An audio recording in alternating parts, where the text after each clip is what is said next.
Hey everybody, how are you today? I'm doing good. I receive a lot of emails, messages on YouTube asking me about polymer clay because on my blog, if you go back a long ways, I've done polymer clay many times.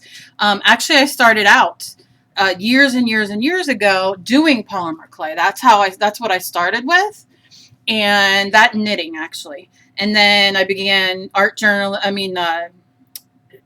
How you say, making jewelry, and then art journaling, painting, blah blah blah blah. So my YouTube channel is basically all mixed media.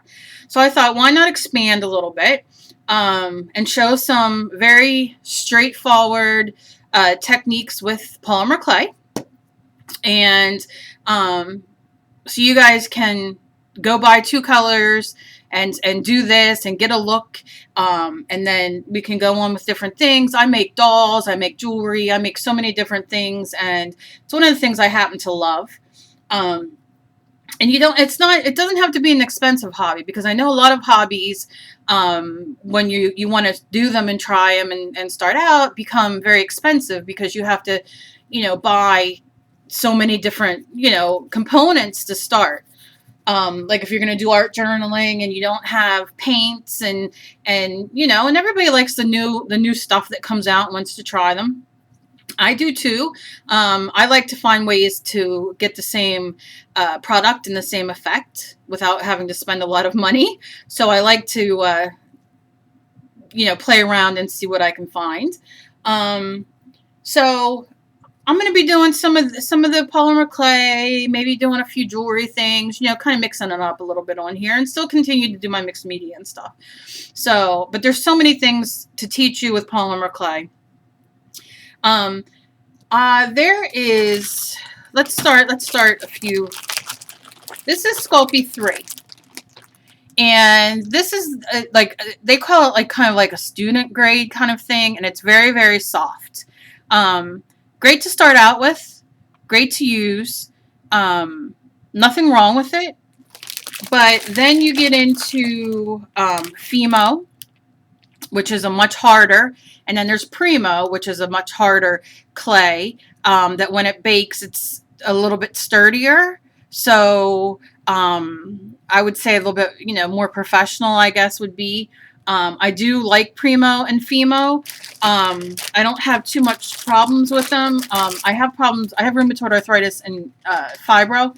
So my hands, depending on the day, um, depends on how much I can do. So I have a pasta machine, which if you use a coupon and go to your AC Moore, Michael's, Joann's, whatever, you can get it for 40% off. And I think it's might be $20 or something to buy.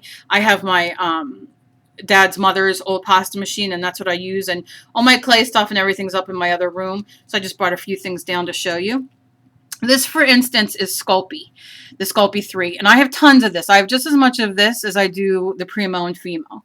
And you can see it's so soft. I mean, it's like working a really nice dough. So this is great to start out with. And they always have brand, like at AC Moore and your art and craft stores, they always have sales. 2 for $3, or whatever they come in. And I always go buy. I have like 3 humongous containers of clay upstairs that are not even open. This happens to be Fimo here, which is harder, as you can tell. It's harder to manipulate and all. And this is what I do, is I have this big baggie. I don't know how well you can see it. It's just a big Ziploc bag, and I put it in between parchment paper. And like the pieces that I have, that I've opened and have used, like these are pearls, and like, then I'll have like another color on the other side, and I stack them like this so they don't necessarily mix. They last forever. And these are my pieces I play with, or if I just need a certain little piece of a color. I mean, it's packed with all kinds of different colors. I've even bought the Studio by Sculpey clay that Donna Dewberry makes. So, whatever's on sale, if you're learning, it's great. Now, things that you need. If you don't have a pasta maker, no big deal. You can just either a lot of people just hold it. I run hot, so a lot of people will just hold it in their hands for a few minutes. You don't want to use your heat gun on it or anything. Or people put it in a little plastic wrap or baggie and sit on it. I know that sounds silly, but if you don't have a pasta maker, pasta machine, it doesn't mean you can't do clay. A knife. Now, if you don't have, this is a clay knife, and you have to be careful because I've grabbed the knife part, the sharp part, many, many times.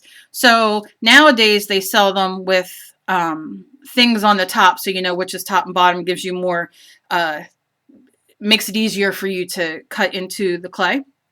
But you can definitely make your own by just taking, a piece of clay. You can roll it and cut it in half and put a piece here and kind of stick it on.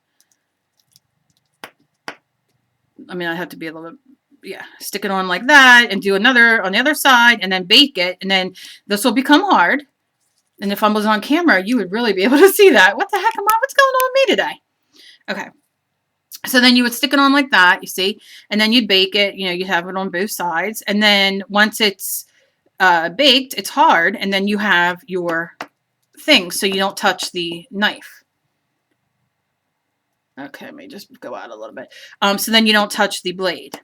If you don't have a blade, a clay blade, use a X-Acto knife. X-Acto knife's just as good. You just want something sharp. I have a bunch of these. These are things that you can put your beads on to bake. Skewers, so to say. Go to the dollar store, buy wooden skewers. You get like 100 in a pack for $1 or if not more. I've used those. I use metal knitting needles that which I use to make holes and to bake on, that my dogs have gotten into my knitting needles and maybe have chewed one, and I have one left. And don't throw them away. They can be used in your mixed media, in your clay, and whatever. So that's something else. If you don't have cookie cutters, you can go to the dollar store and get different shaped cookie cutters, round. You can buy the clay ones. I use lids. I use lids off of my acrylic paints. They come in different sizes. You can use one of your medicine cups this comes with resin, but you can get these at the dollar store, and that gives you a nice shape. Or you just use your X-Acto knife, like I said. A lid off of anything is fantastic. If you don't have, this is a rolling pin that I got from the baking section, which it has like these things on the sides where you can, how thick you make it. Like a lot of people use, when they're rolling out their clay and they want it to be a thickness, they use game playing cards, and say they'll stack 4 on each side, and then they'll put their clay in the middle. So that's the thickness that they want their clay. And if there's any questions on that next video I'll show. But this is what this is. However, I have a regular clay roller upstairs. They're very inexpensive. Use your coupon. If you don't have that and you don't have the money to get one, don't despair. I've used my cooking spray bottle. I've used my water bottles. I've used, many, many things. You look around. Your brayer. And it all works the same. See? All works the same. And I like to roll it and I turn it like it's a dough.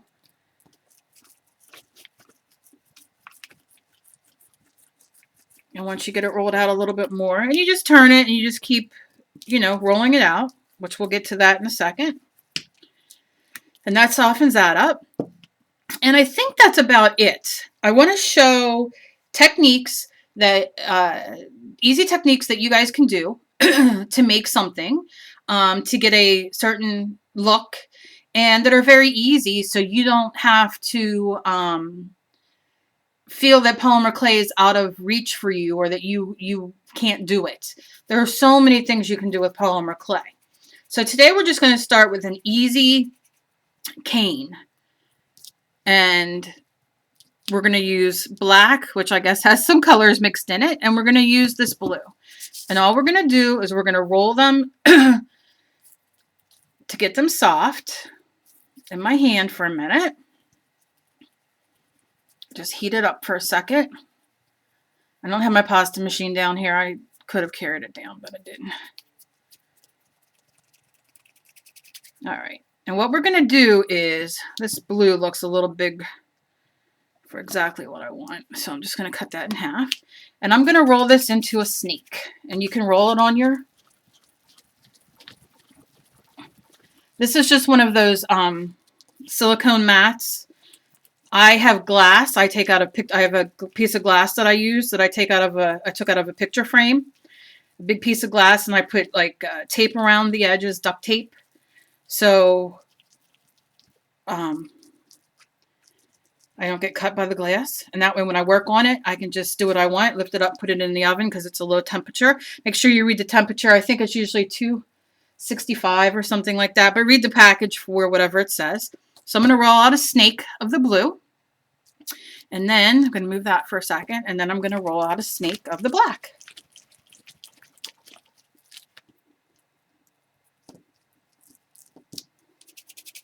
But I'm not going to make the black one as big. You'll see. All right, now I'm going to take I'll use my water bottle just to show you. And I'm going to lay this way. And I'm going to flatten it. And give it a roll. The idea is to cover the blue with this. So we want this kind of flat. Because it's going to cover the blue. I have to get my toaster oven out of the attic, or wherever it is.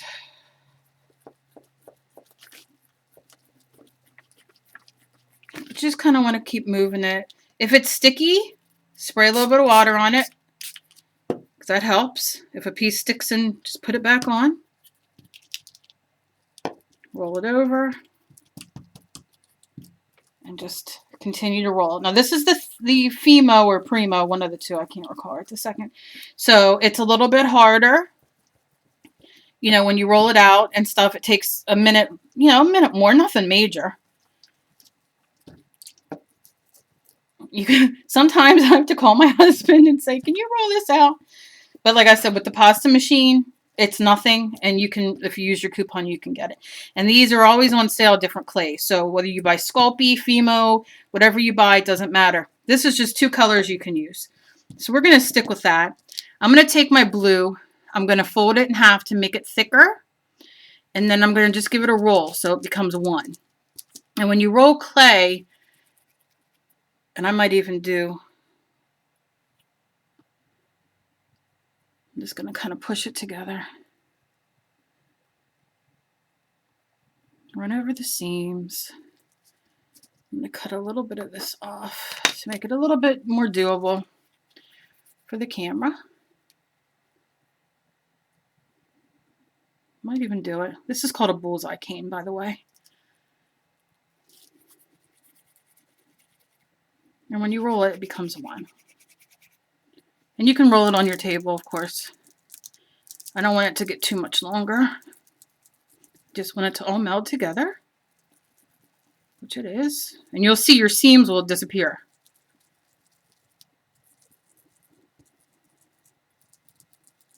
I love how it picks up the paint. I can't scrub that paint off my mat. But boy, that clay picks it up. But it's okay. So then we're going to lay this in here. Right in your black. Okay? Bring it down. Bear with my hands in the way. And then I'm going to just well, you know what? First, let's cut. Let me see where the blade is so I don't slice myself. Let's just cut it so it's a little bit more even here. Come on, baby. I have no strength in my hands today. It's terrible. So frustrating. Okay, come on.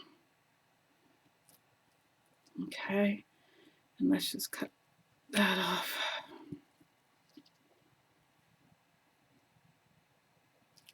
And then we can clean up the rest. Don't you love it?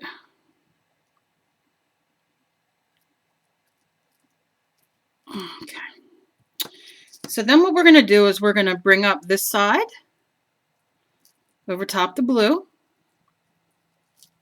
Okay, and you bring it up fairly tight. You want it to be tight. and then roll it. Let's see how I can do this. I'll do it backwards so you guys can see better. Roll it until this black part right here touches the black part down there. Okay, keep it tight. Now you can see this needed conditioned more because it's cracking the black. Not too worried about it right now because now what I'm gonna do is I'm gonna roll. And the heat from my hands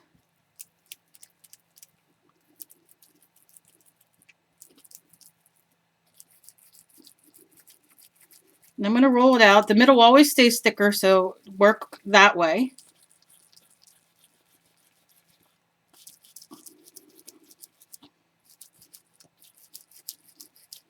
I was going to say, so I'm not going to, I'll keep my mouth shut. Never mind. Okay, so I'm just going to cut off this end because it's getting on my nerves. And then I can just separate it again. This blue can go back with the blue and the black with the black. And I'm going to give it a little pinch to make sure there's no air bubbles.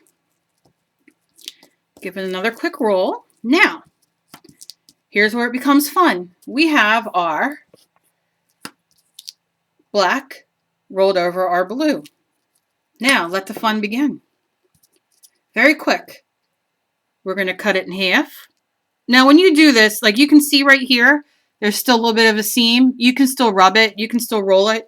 I'm not going to because of the time constraints, but here we go. We have 2 pieces, and then we're going to cut this in half, this in half.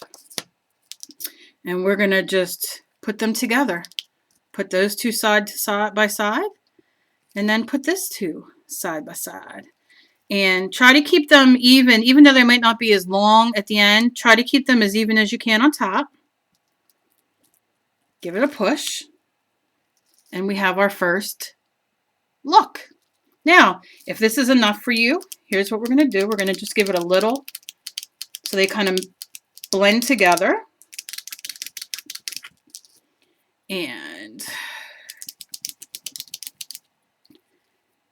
you'll see it's okay that it folds a little bit at the end. So what I'm going to do is, you see this end's uneven. So I'm going to, before I smush it any longer, I'm going to just take that off. But you see, if you cut, this is what you'll get as a bead. Now that's pretty cool, isn't it? All from doing that, you get this really cool look. Now, here I go. I'm going to just give it a roll for another second. And I'm going to cut it in half again. And when I cut it in half, I'm going to lay it on top of each other. Maybe, you know what I'll do? Let me roll it. That's what I'll do. We'll make a chunky bead. So I'm going to roll each half before I put it on each other. Just for a second.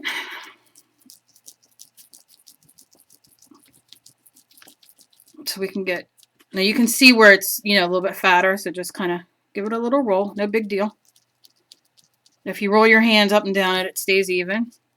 Let's cut these in half and do something cool. So then we'll just lay these on top.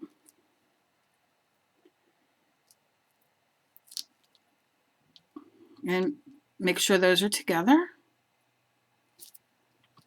Roll them.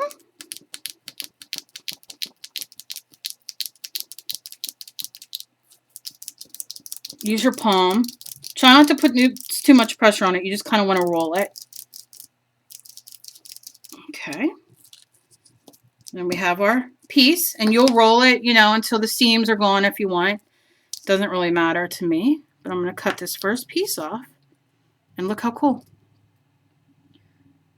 It's like stained glass. So imagine the colors that you can use. You can use translucent, you can use like a pearl, you can use whatever you want.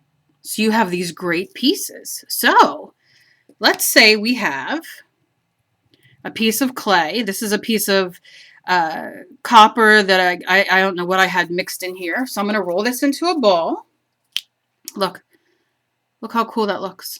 And that's all that was. So I'm going to roll this into a quick ball so I don't have you here forever. Remember, if your clay is sticking or you're rolling it or whatever, just give it a little squirt of water. So I'm just going to push this down. Give it a little roll this way. Little roll this way. just so we kind of have a shape, so you can see how this is going to look.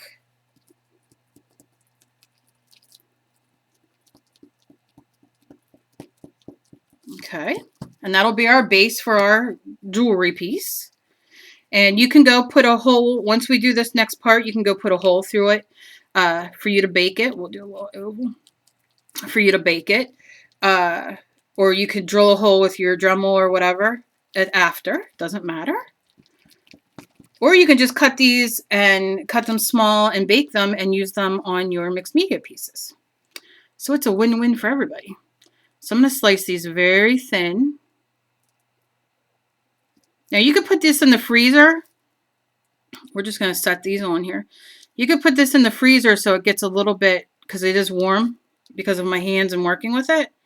Just so it gets a little bit firmer when you cut it so it doesn't smush as much. But just lay these in.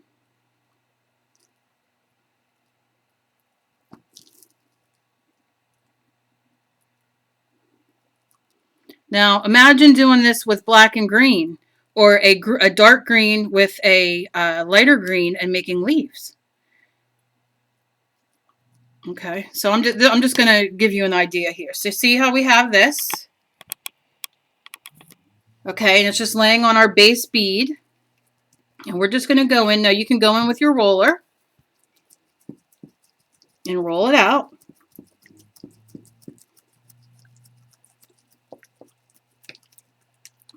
And look at that, how it's rolling out. Pick up your clay. You can fold it over if you want. Now, if you don't want to fold it over and maybe you just want to put black on the back, you can cut this and then add it in where you need it and just lay it on top, because watch what happens.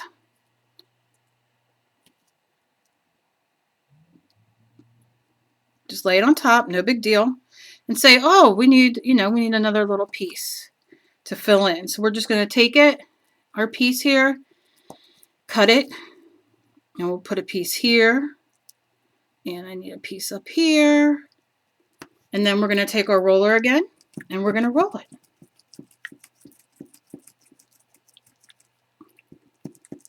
And they just blend into each other. You don't even know. And if you want to move, use your hands a little bit. Like I said, it's a process. You have to, I'm not being as careful as I should, making sure I lay it all down, because I'm trying not to keep you guys on here forever. Because I could sit and show you 1,000 things. But just take little pieces off the ends that are around showing, if you have any. And use your fingers and kind of push it around. Get the shape that you want.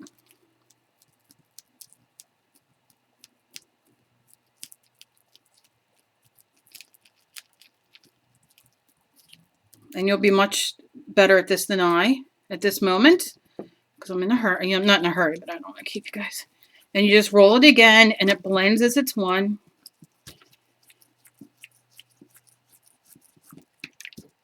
And a little bit of paint on there because of my thing. If it sticks to your bottom, your sheet, just take your knife, scrape it up. That's why I like using glass, because it works a lot better. But here's your piece. Look how cool.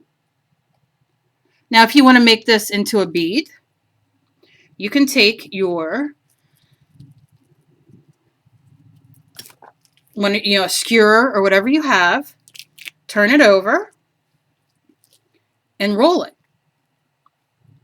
And just roll it into this big bead. Okay, now make sure you put something on the back. You can always put black, like we have extra black here.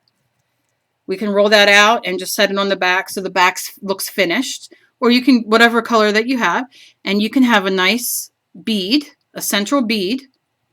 And you can put a few crystals or something, in the middle, or whatever you want. If you do that, you can use this on a mixed media project. I've done this a million times.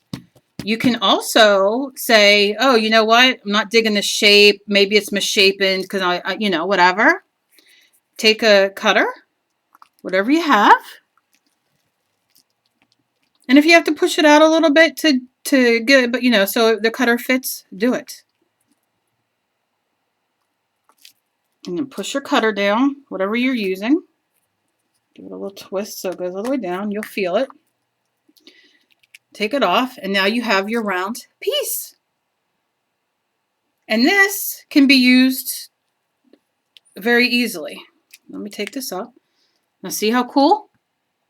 Look how cool that is. Now imagine this baked. You follow the instructions, like I said, 265 or whatever. It's on your package. Bake this and then glaze it. You can put a glazing, not a glazing, I'm sorry, a Dimensional Magic, 3D Crystal Lacquer, Glossy Accents, any clear coat. I use a spray clear coat. You can use a glossy Mod Podge. You can use whatever you want. There's a million things you can use. And then you get this really glossy, glassy looking thing. So I obviously didn't bake this yet. And if you want to finish the ends, take your black, roll it into a snake.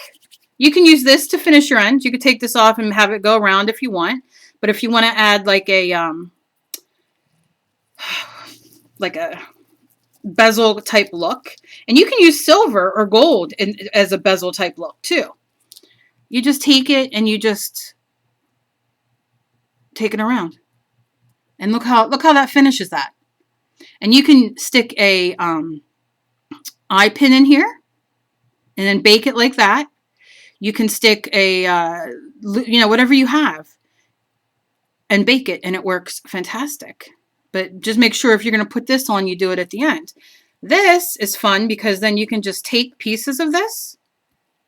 Like I have a piece here, and I'm just going to roll it into a ball. This is so nothing goes to waste. Look how cool that is with the gold. And I'm making beads.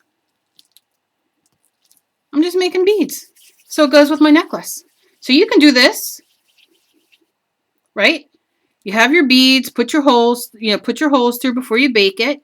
And if you want in between, let's say you did the black around the pendant, right? Like we just did here, like it went all the way around. Take some of your black. See, that's a little bit more gold. Who cares? Or copper, who cares? But take a little bit of your black and make black beads. So it kind of, you know what I mean? You alternate. Or alternate whatever color you use to wrap around it and do some beads. So you have this really cool necklace.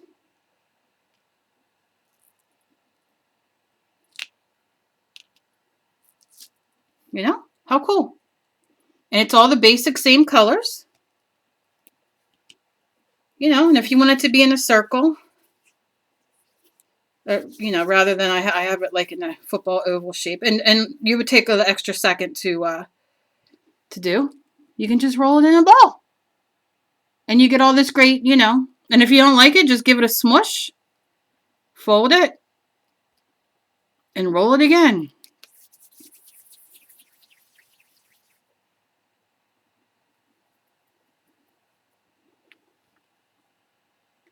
So, I mean, it's endless what you can do. Put your holes in before you bake it. You have a nice, little pendant, necklace. If you want to put something in the middle, you can. But that's our first little lesson on the polymer clay on how to get started and how to do this great cane. And it's very fun. I'd love to see you guys do it. And I'd love to, see your projects. And remember, if you just want to keep it to 4 the first time you cut it, I mean, that's a great look itself. Let's give it a little cut. Let me just straighten it out a minute. Clay's so forgiving. But I mean, you can get different sizes and different looks depending on what you want. You can use these as the bead.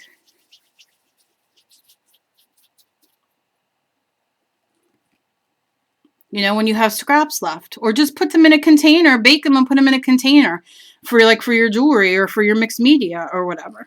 So I hope you guys learned something. Thank you so much for being here and humoring me through this half hour that I did not mean to make it that long, but I wanted to start showing different things. So I hope you guys enjoy it. I hope you guys try it and let me see.